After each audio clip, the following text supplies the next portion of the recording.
Hello chess friends, this is King's Executor, and today I'm gonna show you a little uh, candy game.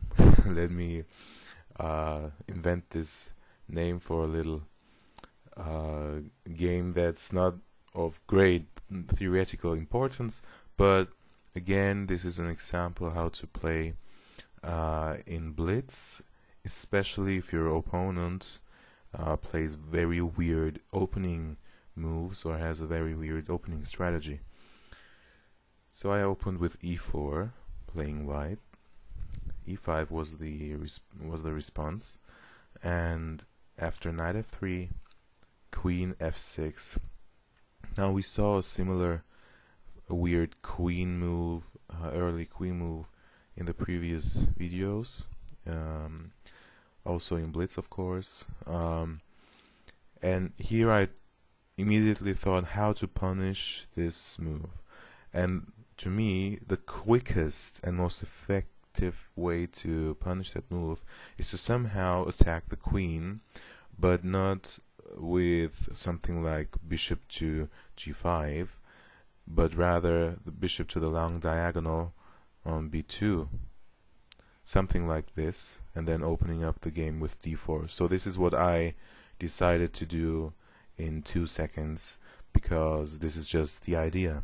This is no theory whatsoever. And my opponent now played very slowly with c6, preparing something like d5. I mean, black is in no position whatsoever to open up the game when the king is in the middle, the queen is misplaced, and there is no easy way for the knight to get out to an effective square. So already here my opponent started to kind of blunder positionally. Let's drop back. After b3 you have to realize what your opponent, in my case me, is doing. If you have played a weird move yourself with whatever reason, then you should try to stick to it and play as logical as possible. Here would be an alternative line, in my opinion, to play bishop c5, just getting the piece out, and also trying to prevent this d4 break, making it not so easy for white. Bishop b2, being consistent.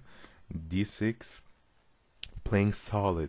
If you play solid, you don't have to think about tactics or what ifs, because you can now focus on getting your pieces out and castle. This is what you have to do. It's very urgent, and my opponent didn't realize that. Now this is my alternative here, and if I would have played d4 here as in the game, to attack the queen with my bishop,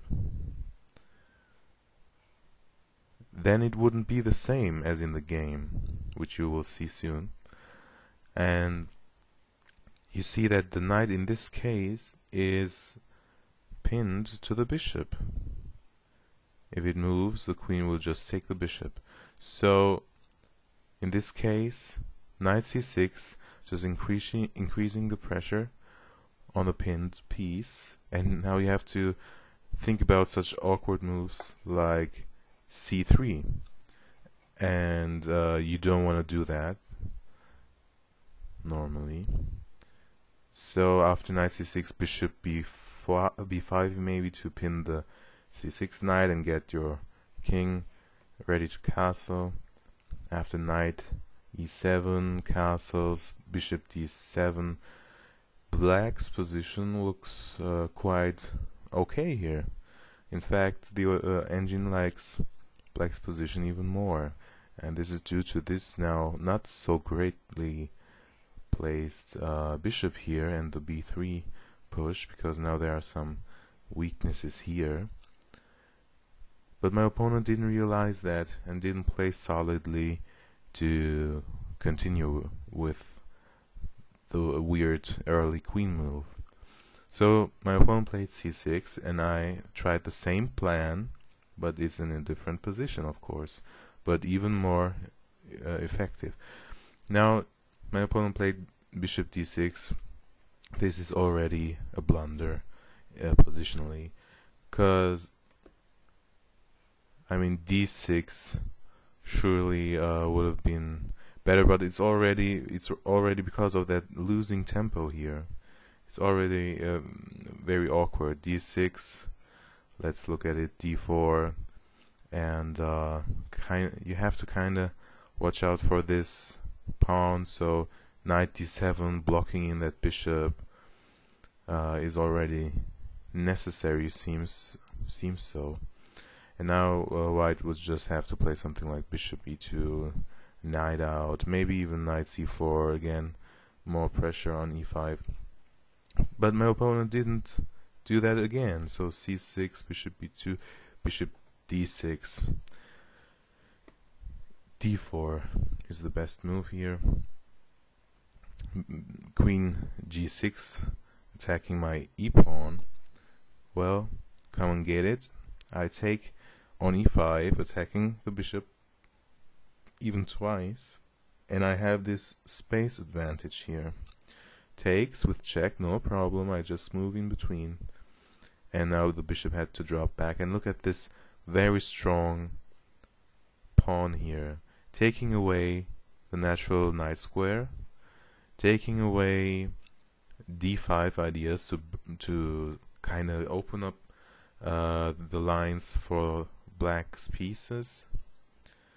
And I would just take en passant and have a defended passed pawn.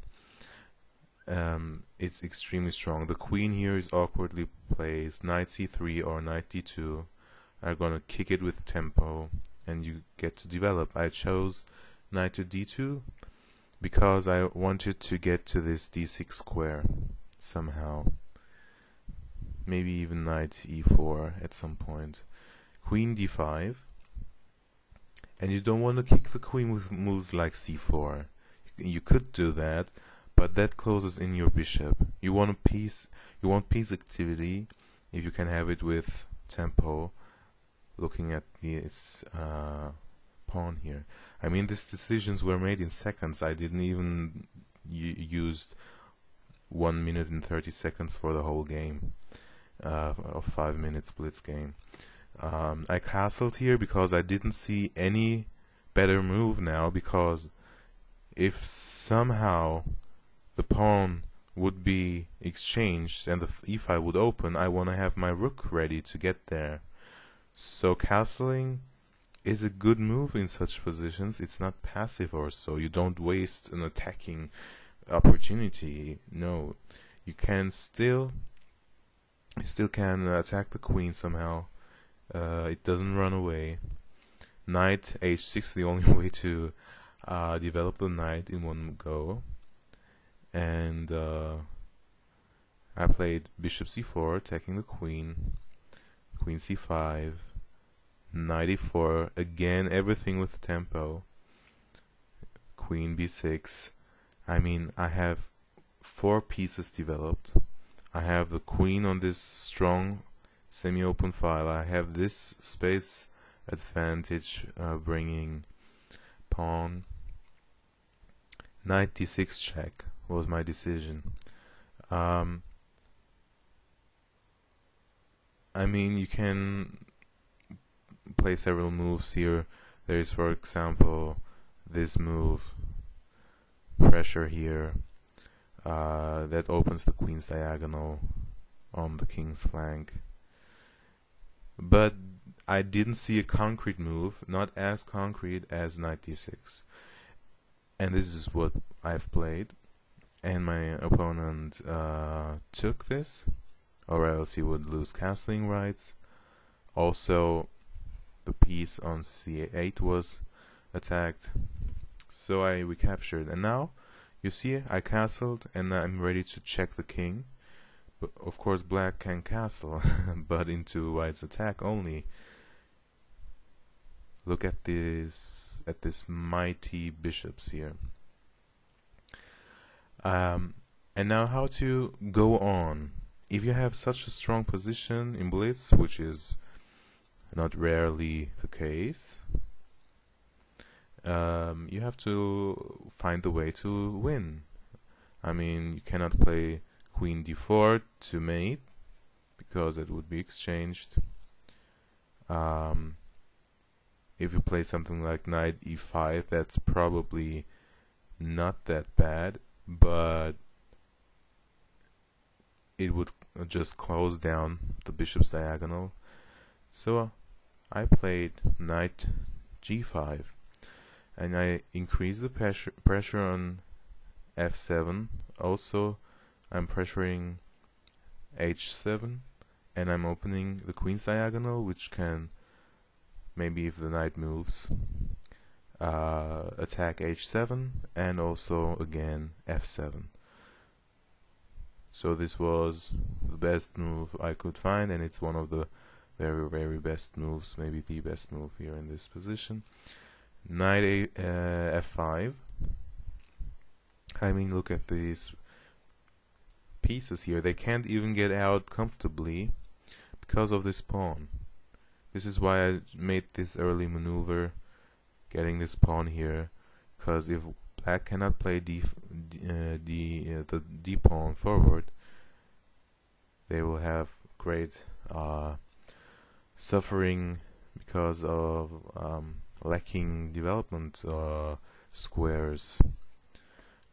Queen h5, threatening mate in 1, h6, and now guess what? I just moved in. You could also move in with the bishop. Both lines are forcing mate actually very soon. Bishop takes is even quicker, one move quicker. I think bishop takes is mate in 4, knight takes is mate in 5. I took this, and he recaptured, and now you can also take with the queen, and then here, because the rook is pinned. But I took the rook with check, king h7, and now a cute little move to tell my opponent that he just played the worst opening ever, bishop d3. And that pins the knight to the king, and now there's no defense for queen g7 checkmate in conjunction with this bishop. And the knight was protecting it, and now it's not anymore. If I would just have taken this knight, the king would drop back, and then I'll have to move in again, and then checkmate, so that takes too long, and the cute move is just simply bishop d3. Again,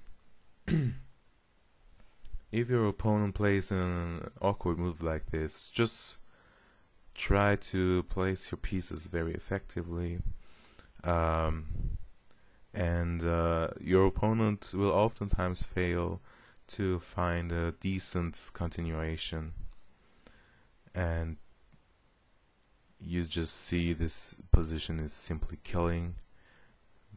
It's not hard to tell. And this knight d6 check decision is very strong, keeping this backwarded pawn at home, where it keeps the queen side pieces in.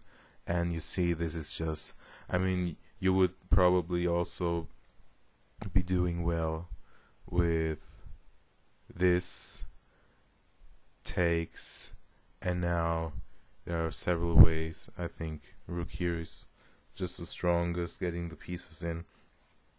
There's no way black can bring his 8 points here into the game very quickly. Only the knight somehow, but white has still a lot of attacking schemes here. Okay, so again, after here I played just knight g5, the strongest move. Okay, you can also develop your queen, you can also play your rook out, but in my opinion, knight g5 is very effective, and black cannot do anything here. And yeah, I like that bishop d3 move. Hope you liked it and got something out of it for your own blitz games. Punish your opponent for weird opening moves. Get a feel for weird opening moves and get a feel how to punish it. So if you liked it, please comment, please like the video. See you next time. Bye bye.